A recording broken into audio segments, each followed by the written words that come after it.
I am out today with my bike to collect some eggs. Now I am beside a highway and I am waiting for the egg seller. Some time ago I called him and he told me he would come to here after 15 minutes.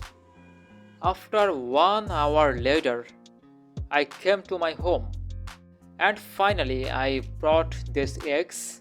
Each egg is of fighter chicken. These eggs colors are light brown. Inside the bag, there has a total of 4 eggs. I will give this egg to the hen for hatching. You are watching now. My egg spot size is very small, so I brought only 4 eggs. When eggs will be hatched and I will get new baby chicks, I will make a detailed video about this topic. I am closing the chicken cage door and I hope the hen will start the body heat on these eggs for hatch. I also have 2 fighter roosters on my farm. Who watched my previous video, they have seen my roosters. And you are watching my farm's most beautiful rooster now.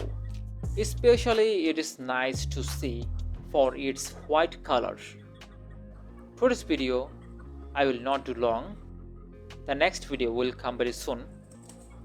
If you are an animal lover, subscribe to my channel.